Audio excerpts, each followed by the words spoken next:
श्री शिवाय नमस्तुभ्यं। हर हर महादेव। ऑलवेज सोच यूट्यूब चैनल पर आप सभी का बहुत बहुत स्वागत है।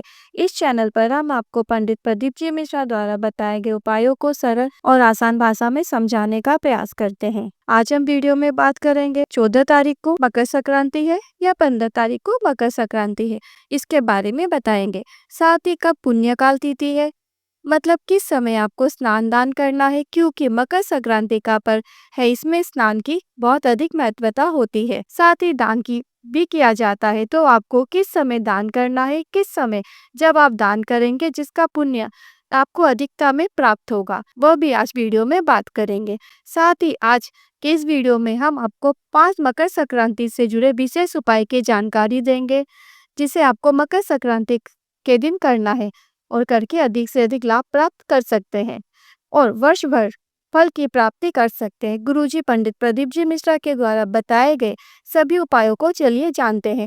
वीडियो शुरू करते हैं। सबसे पहले जान लेते हैं कि मकर संक्रांति का पर्व किस दिन मनाया जाएगा।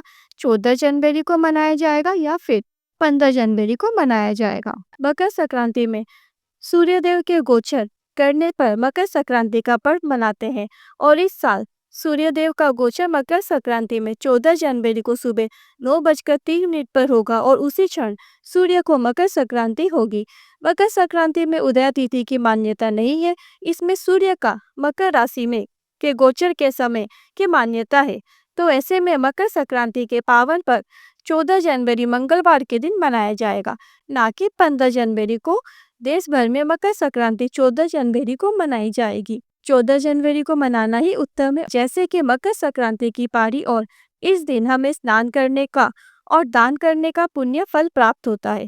तो किस समय हमें दान करना चाहिए और किस समय में स्नान करना चाहिए, तो मकर संक्रांति का जो पुण्य काल मुहूर्त सुबह 9:03 से लेकर शाम 5:45 तक रहेगा। वही मकर संक्रांति का महापुण्य काल समय सुबह 9:03 से लेकर 10:48 तक रहेगा। तो ये महापुण्य काल का समय है, जो कि सिर्फ 1 घंटा 45 मिनट तक का ही रहेगा और इसी में आपको स्नान और दान करना होगा। ये वह समय है जिसमें आप जो भी पुण्य का कार्य करेंगे उसको आपको अधिकता में उसका फल प्राप्त होगा। बढ़ते हैं पहले उपाय की तरफ, जो गुरुजी पंडित प्रदीप जी मिश्रा द्वारा बताया गया है। मकर संक्रांति के दिन विशेष उपाय। जिन लोगों को शुगर की परेशानी हो, शुगर की समस्या चल रही है, इंसुलिन तक चल रही है, शुगर ऊपर नीचे होती रहती है, तो मकर संक्रांति में मतलब 14 जनवरी के दिन आपको ये उपाय करना है। उपाय विशेष तरीके से करना है, ध्यान से सुने। आपको थोड़ी सी काली तिल्ली लेनी है। काली तिल्ली आपको लेनी है, वो आपको पूरी तरह से साफ कर ले और उसमें एक भी सफेद तिल ना रहे, इस बात का आपको विशेष रूप से ध्यान रखना है। इसमें आपको केवल काली तिल्ली का ही प्रयोग करना है। आप उसे अच्छे से छान लीजिए, अच्छे से बीन लीजिए और काले तिल के दाने आपको साफ सुथरे ले लेना है। इसके बाद जब आप शिवलिंग पे वो काले तिल आप थोड़ी से अर्पित करेंगे, तो आपको हटकेश्वर महादेव का नाम लेते हुए शंकर भगवान के शिवलिंग पर आपको काली तिल्ली को अर्पित करना है। पर जब आप काली तिल्ली अर्पित कर रहे हैं तो ध्यान रखें कि उस समय सबके जल चढ़ा देने के बाद आपको ये उपाय करना है। मतलब उस समय पे कोई भी उस समय आप जल ना चढ़ाए, ना ही कुछ और करे। शिवलिंग के सामने बैठकर ये उपाय करना है, क्योंकि वो काली तिल्ली को हम जब चढ़ाएंगे उसे वापस हमें प्राप्त भी कर लेना है। उस समय यदि कोई जल चढ़ा देगा तो फिर वो आप प्राप्त नहीं कर पाएंगे। इसीलिए आप जब सब जल चढ़ा दें उसके बाद आप इस उपाय को करना।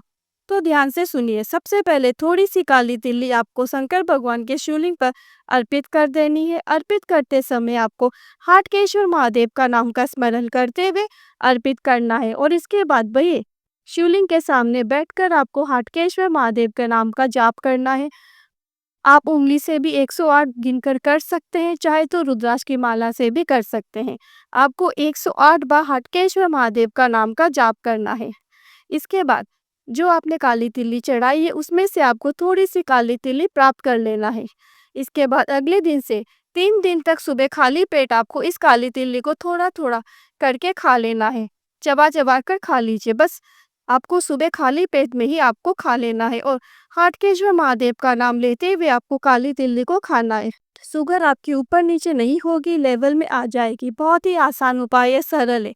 आप इस विशेष उपाय को मकर संक्रांति के दिन करके अधिक से अधिक लाभ प्राप्त कर सकते हैं, यानी कि 14 जनवरी के दिन आप कर सकते हैं और विशेष लाभ प्राप्त कर सकते हैं। शुगर की समस्या दूर हो जाएगी और आप ये उपाय चाहे तो प्रत्येक सोमवार के दिन भी कर सकते हैं।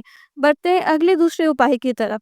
अगर आपको लगता है किसी ने आपका व्यापार बांध दिया है, 4 दिन अच्छा चलता है, फिर डाउन हो जाता है, ऊपर नीचे होता रहता है, या कोई ऐसा व्यक्ति जिसकी तबीयत अच्छी नहीं होती है, खराब हो जाती है या बार-बार खराब होती रहती है। मतलब तबीयत अच्छी होती है और फिर खराब हो जाती है। ऐसा लगता है कि पता नहीं क्या हो गया है, या आपको लगता है कि किसी ने कुछ कर तो नहीं दिया, मतलब आपको ये उपाय, या आपका व्यापार नहीं चल रहा, उस स्थिति में ये उपाय आपको करना है। या फिर घर में जिस व्यक्ति की तबीयत खराब रहती है, उस स्थिति में भी आप ये उपाय कर सकते हैं। दोनों स्थिति में आप ये विशेष उपाय कर सकते हैं। ये उपाय आपको मकर संक्रांति के दिन करना है, पर सूर्य जब मकर में उत्तरायण हो जाए उसके बाद आपको ये उपाय करना है। तो 14 जनवरी को मकर संक्रांति का जो पुण्यकाल मुहूर्त सुबह 9:03 से लेकर शाम को 5:46 तक रहेगा। मतलब जो सूर्य गोचर का मकर राशि में प्रवेश होगा वो 9:03 पर होगा, और ये पुण्यकाल जो समय है वो 5:47 तक शाम तक चलेगा। तो इसके बाद आपको इस उपाय को करना है। 5:47 के बाद शाम को आप ये उपाय कर सकते हैं। अब देख लेते हैं उपाय में आपको कैसे करना है। क्या करना है, थोड़ी सी काली तिल्ली लेना है और बबूल का एक कांटा लेना है और किसी भी वृक्ष की 5 पत्तियां लेनी है। आप किसी भी वृक्ष की 5 पत्तियां ले लें, जैसे बेलपत्र की 1 पत्ती, पीपल के वृक्ष की 1 पत्ती, समी के वृक्ष की 1 पत्ती, आंवला के वृक्ष की 1 पत्ती, आम के वृक्ष की 1 पत्ती। इनमें से किसी भी वृक्ष की 5 पत्ती आपको ले लेना है। एक एक करके 5 पत्ती लेनी है। इसके बाद सभी चीजों को आपको अपने व्यापार वाले स्थान पर सब जगह से अवधूतेश्वर महादेव का नाम का स्मरण करते हुए अपने व्यापार वाले स्थान पर, जहाँ पर आप गल्ला रखते हैं, कैश रखते हैं, वहां पर से घुमा सकते हैं, या फिर अपनी बैठक होती है वहां पर आप घुमा सकते हैं। पूरे व्यापार वाली जगह पर घुमा दे। आपको इन 5 बत्ती और थोड़ी सी काली तिल्ली को, एक बबूल के कांटे को एक साथ लेकर इसे घुमा लेना है अवधूतेश्वर महादेव के नाम से। जब आप घुमाएंगे तो आपको एंटी क्लॉक वाइज घुमाना है। मतलब जैसे आप नजर उतारते हैं किसी भी चीज का, जब हम उतारा करते हैं तो एंटी क्लॉकवाइज ही किया जाता है। तो इस तरीके से आपको अवधूतेश्वर महादेव का नाम लेते घुमा लेना है। इसके बाद आप किसी बहते हुए पानी में ये सामान आपको छोड़ देना है। काली तिल्ली, 5 पत्तियां और एक बबूल का कांटा जो आपने लिया है वो आपको किसी जलाशय में बहा देना है, या फिर किसी चौराहे पे, या फिर किसी वृक्ष के नीचे भी डाल सकते हैं। इसी प्रकार से जो व्यक्ति बीमार होता है उससे भी आप स्पर्श करवा लीजिए, या फिर उसके ऊपर से आपको 21 बार उतारा कर लेना है। यही प्रोसेस रहेगा कि 21 बार जब आप उतारा करोगे तो अवधूतेश्वर महादेव के नाम से आपको उल्टा उतारा करना है। इतना करके आपको जलाशय में या चौराहे में या फिर किसी वृक्ष के नीचे आपको छोड़ देना है। ये उपाय सिर्फ मकर संक्रांति के दिन ही किया जाने वाला विशेष उपाय है। ये वर्ष भर में केवल एक बार किए जाने वाला उपाय है, क्योंकि मकर संक्रांति वर्ष में केवल एक ही बार आती है और इसी मकर संक्रांति में आपको ये उपाय करने का मौका मिलता है। तो बिल्कुल भी चूकना मत। आप ये उपाय को जरूर करना और इसका लाभ लेना। अब बढ़ते हैं तीसरे उपाय की तरफ। गुरुजी ने बताया बहुत ही विशेष उपाय है। हाथ में यदि कंपन हो रहा है या पाँव में कंपन हो रहा है, आप देखेंगे जब आप अपना हाथ उठाते हैं, जैसे किसी का हाथ एकदम कंपन करता है, हाथ हिलता है, ठीक से उठ नहीं पाता, या डॉक्टर ने कहा है कि बाईपास सर्जरी करनी पड़ेगी, या शरीर में कहीं नसें चौक ना पड़ गई हो, तो ऐसी स्थिति में आप मकर संक्रांति में विशेष उपाय कर सकते हैं। देखिए, मकर संक्रांति पर आपको उपाय तो करना ही है, साथ में गुरुजी ने बताया है कि कम से कम 14 लोगों को आप मकर संक्रांति पर नाम का दान करें। नाम का दान जैसे कि आप राम का दान कर सकते हैं 14 लोगों को, जैसे एक एक करके जैसे मिलते हैं बीच में आप कहीं जा रहे हैं तो आपको उनको राम का दान कर देना है, या फिर शिव नाम का दान कर देना है, या श्री शिवाय नमस्तुभ्यम बोल दीजिए। बस आपको राम कह देना है, सामने वाले को श्री शिवाय नमस्तुभ्यम कह देना है। इस तरीके से आपको नाम का दान करना है। उपाय कैसे करना है? जिन लोगों के हाथ पांव में कंपन हो रहा है नसें चौक पड़ गई है या फिर बाईपास सर्जरी के लिए डॉक्टर ने कह दिया है। तो देखिए, आपको पहले तो जो दवाइयाँ डॉक्टर ने दी है वो तो आपको लेनी है, जो चीज़ें बताई है वो सभी आपको करनी है। साथ में आपको मकर संक्रांति पर ये विशेष उपाय करना है। वर्ष भर में सिर्फ एक बार ही आपको ये मौका मिलता है ये उपाय करने का। तो कैसे करना है? आपको एक कलश जल ले लेना है और उसमें थोड़ी-सी आपको काली मिर्ची पीस कर डाल देना है। जो काली मिर्ची घोटा आती है या फिर आप उसको लेकर पीस कर डाल देना है और सूर्य मकर राशि में प्रवेश करते हैं, उस समय पर आपको अर्घ देना है सूर्य नारायण भगवान को। जब आप सूर्य नारायण भगवान को अर्घ देंगे तो जो जल है, जो ज़मीन पर गिर रहा है या किसी पात्र में आप गिरा रहे हो, तो उसे झेल रहे हो तो वो जल आपको जहाँ हाथ में कंपन चल रहा है, पैर में कंपन चल रही है, वहाँ पर आपको उस भाग पर आप जल लगा लेना या नसें चौक चल रही है तो उस जगह पर आपको लगा लेना। तो ये विशेष उपाय आपको मकर संक्रांति के दिन ही करना है।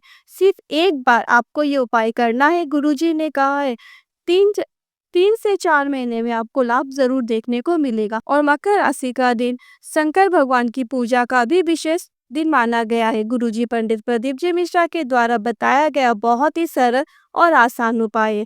आप इस उपाय को मकर संक्रांति के दिन मतलब 14 जनवरी के दिन जरूर कीजिएगा और लाभ प्राप्त जरूर करोगे। अब बढ़ते हैं अगले चौथे उपाय की तरफ। यदि आपके ऊपर बहुत अधिक कर्जा बढ़ गया है, आप कर्जा चुका नहीं पा रहे हो, बहुत अधिक मात्रा में कर्जा हो गया है, तो मकर संक्रांति के दिन कर्जा चुकाने के लिए बहुत ही अच्छा उपाय और लाभकारी उपाय है गुरुजी का बताया गया है। साथ ही यदि आप किसी को पैसे दिए हैं और वो पैसे लौटा नहीं रहा, पैसे लौटाने में आनाकानी कर रहा है, ऐसे में भी आप इस उपाय को कर सकते हैं। बस आपको इस उपाय को करने के लिए तांबे के पात्र में एक कलश जल ले लेना है और उसमें आपको चने की दाल के 7 दाने डाल लेना है। थोड़ा सा कुमकुम, जिसे हम रोली भी कहते हैं, वो थोड़ी सी आपको चुटकी भर डाल लेनी है। इसके बाद आपको 3 समी पत्थर लेना है। 3 समी पत्थर जल के कलश के अंदर आपको डाल लेना है। अब देखिए, समी पत्थर कैसा होता है? एक जो पत्ती होती है जिसमें बारीक बारीक पत्तियां लगी होती है, वो आपको एक पत्ती लेनी है। ऐसे करके आपको 3 पत्ती लेनी है। 3 पत्ती समी पत्थर को आपको उस जल के कलश के अंदर डाल लेना है। साथ ही आपको एक बेलपत्र भी उस जल के कलश के अंदर डाल लेना है। एक बार फिर से सामग्री सुन लीजिए। 1 लोटा जल, 1 कलश जल जिसमें आपको 7 दाने चने की दाल, थोड़ा सा कुमकुम जिसे हम रोली भी कहते हैं, 3 समी पत्तर और 1 बेलपत्र, ये आपको सभी चीजें डाल लेनी है। इसके बाद आपको सूर्य नारायण भगवान के जो दर्शन करना है सुबह के समय, जब सूर्य मकर राशि में प्रवेश करता है उस समय आपको सूर्य भगवान के दर्शन करना है। बाद में आपको उत्तरमुखी होकर अर्घ देना है। आपको जब आप अर्घ देंगे तो लास्ट का जो थोड़ा सा जल बचा है और जो सभी सामग्री जल कलश के अंदर जैसे चने की दाल, समी पत्तर, बेलपत्र उस जल कलश के अंदर बची हुई है, तब आप बेलपत्र, समी पत्तर एक साथ जब छोड़ेंगे तो अपने मन के भाव करें कि हे भोलेनाथ, हे बाबा, मेरे ऊपर इतना कर्जा चढ़ा हुआ है, आप जल्दी से जल्दी मेरा कर्जा चुकाने की मुझ पर कृपा करें। जल्द से जल्द ये कर्जा चुके ताकि हम चिंता मुक्त रह सके। या फिर किसी को पैसे दिए हैं और वो पैसे लौटा नहीं रहा है तो उस व्यक्ति का नाम लेकर उसके बारे में भी चिंतन कर सकते हैं और अपने पैसे के बारे में आपने जो दिया है वो वापस लाने का आग्रह कर सकते हैं। इस तरीके से आपको निवेदन करना है और जो बची हुई बेलपत्र है, समी पत्तर है, चने की दाल है, जो कलश के अंदर है, वो आपको पूरा छोड़ देना है। इसके बाद जो जल नीचे की ओर गिरा हुआ है, उस जल को थोड़ा सा झेल ले, अपने ऊपर ले ले। ज़्यादा से ज़्यादा 5-6 महीने लगेंगे, बाबा आपका कर्जा चुका देगा। आपने किसी को पैसे दिए हैं तो वो भी आपके पैसे वापस दे देगा। हमें किसी से लेकर पैसा नहीं देना है, भगवान से, बाबा से निवेदन करना है। हम खुद से अपने पैसे कमा कर, अपने व्यापार की वृद्धि करके हम वो कर्जा चुका सके, पैसा लौटा सके, हमारे कर्जे से मुक्ति हो जाए। इस तरीके से आपको निवेदन करना है तो बाबा खुद आपका जो व्यापार है या आप जो नौकरी करते हैं उसमें थोड़ी सी तरक्की आपको देखने को ज़रूर मिलेगी। आपकी उन्नति होगी और आप जो कर्जा आपके ऊपर है वो आप अच्छे से चुका सकोगे। पर आपको किसी से उधार लेने की आवश्यकता नहीं। बढ़ते हैं पांचवें उपाय की तरफ। गुरुजी का बताया गया मकर संक्रांति का एक और विशेष उपाय जिसे आप इस मकर संक्रांति पर कर सकते हैं। यदि घर में प्रॉपर्टी को लेकर झगड़ा हो रहा है, भाई भाई में लड़ाई हो रही है या परिवार टूट रहा है, आपस में घर में कलह रहता है, सास बहू की नहीं बनती है, जरा जरा सी बात पर लड़ाई हो जाती है, परिवार में अनबन का माहौल बना रहता है, मकर संक्रांति में आपको ये विशेष उपाय करना है। ये उपाय घर का कोई भी सदस्य उपाय कर सकता है। घर में शांति के लिए ये उपाय किया जाता है। बस आपको एक कलश में जल भर लेना है और इस कलश का जल आपको थोड़ी सी काली तिल्ली डाल लेना है। थोड़ी सी काली तिल्ली आपको डाल लेना है और थोड़ी सी पीसी हुई हल्दी आपको डाल लेना है। इसके बाद शिव मंदिर में आपको ये जल कलश का लेकर जाना है। ध्यान दीजिएगा जब सूर्य नारायण मकर राशि में प्रवेश करते हैं उस समय पर आपको ये उपाय करना है। तो आपको उपाय 9 बजे के बाद कीजिएगा। एक कलश में जल भर लिया, उसमें थोड़ी सी काली तिल्ली डाल लेना है, थोड़ी सी पीसी हल्दी डाल लेना है और आपको ये जल शिवालय लेकर जाना है और शिवलिंग पर आपको ये जल अर्पित कर देना है। इसके बाद आपको श्री शिवाय नमस्तुभ्यम बोलते हुए जल अर्पित करना है और उस व्यक्ति का नाम देना है जिसकी वजह से परिवार में लड़ाइयाँ होती है, माहौल खराब रहता है, परिवार में अनबन रहती है। परिवार का जो एक सदस्य है जिसका गुस्सा तेज होता है या लड़ाई का कारण बना रहता है, उसका नाम भी आपको स्मरण कर लेना है और श्री शिवाय नमस्तुभ्यम बोलते हुए वह जल शिवलिंग में आपको अर्पित कर देना है। और इसके बाद आपको एक कलश जल भी अर्पित करना है, यानी कि एक कलश साफ जल प्लेन वाटर आपको अर्पित करना है। अपने घर का जो मटका परिंदा होता है, उजल होता है, वही जल आपको अर्पित करना है और उसके बाद थोड़ा सा जल बाबा से निवेदन करके लीजिएगा, घर ले आइएगा और घर के हमारे सुख शांति का माहौल बना रहे। घर में परिवार के सदस्य का जो दिमाग है, माइंड है, वो ठंडा रहे, कूल रहे, निर्मल रहे। इसके बाद जो जल आप झेल कर लाएंगे उसे अपने जो घर का मटका है, परिंदा है, जिसे सभी लोग जहाँ से पानी पीते हैं, उसके अंदर आपको थोड़ा सा जल डाल देना है और थोड़ा सा जल पूरे घर में आपको छिटक देना है, यानी कि जल का सिंचन कर देना है। बस शांतिपूर्ण वातावरण आपके घर में बनना शुरू हो जाएगा। आपके घर परिवार के सदस्य में आपस में प्रेम का भाव बनेगा, आपस में प्रेम के संबंध रहेंगे, परिवार के सदस्य की आपस में बनने लगेगी, प्रेम का वातावरण रहेगा। अब संक्रांति का पर्व आपको जैसे मनाना है ये जान लेते हैं। संक्रांति के पर्व में देखिए स्नान दान का तो महत्व है, साथ ही साथ में आपको एक विशेष उपाय करना है। सुबह के समय आपने स्नान तो कर लिया, आप किसी नदी में स्नान कर सकते हैं। यदि आपके शहर में नदी नहीं है तो आप अपने घर के पानी में जहाँ आप नहाएंगे उस बाल्टी में आपको कुछ बूंदे गंगा जल के डाल लेना है या फिर थोड़ी सी काली तिल्ली डाल लेना है और इसके बाद आपको स्नान कर लेना है। स्नान करने के बाद आपको दान करने शिवालय जाना है। आप किसी ब्राह्मण को भी दान कर सकते हैं। अब दान के लिए आपको क्या क्या वस्तुएं निकालनी है वो समझ लीजिए। मकर संक्रांति के दिन खिचड़ी के दान का विशेष महत्व होता है, तो इस दिन आप थोड़ी सी मूंग की दाल निकाल लीजिए, थोड़े से चावल निकाल लीजिए।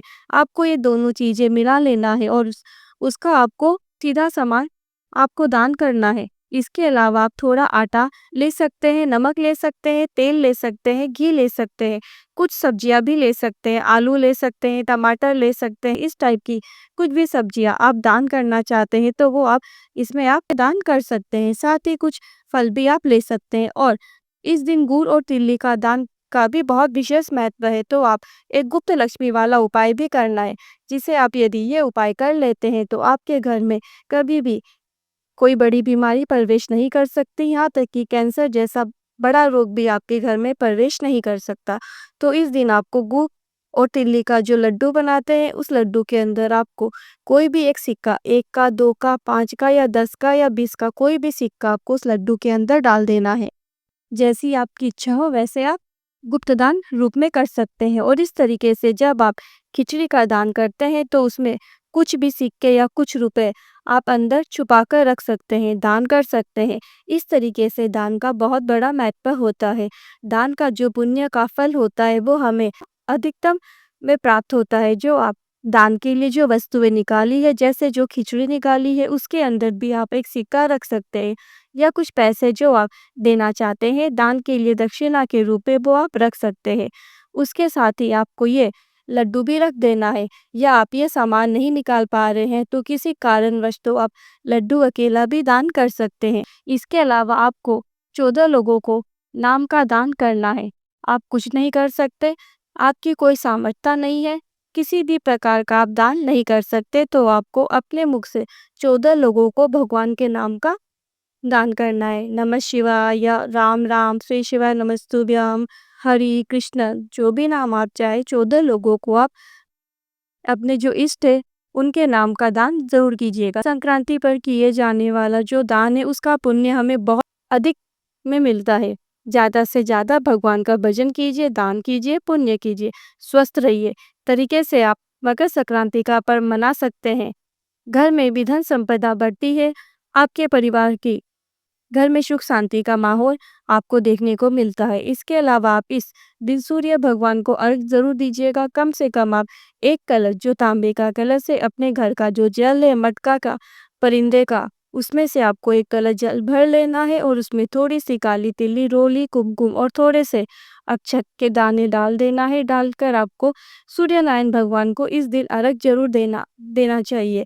इस दिन सूर्य नारायण भगवान मकर राशि में प्रवेश कर रहे होते हैं, तो इस दिन आप सूर्य भगवान को अर्घ जरूर दीजिएगा। स्नान करने के बाद यहाँ तक हमारे साथ बने रहने के लिए बहुत बहुत थैंक यू।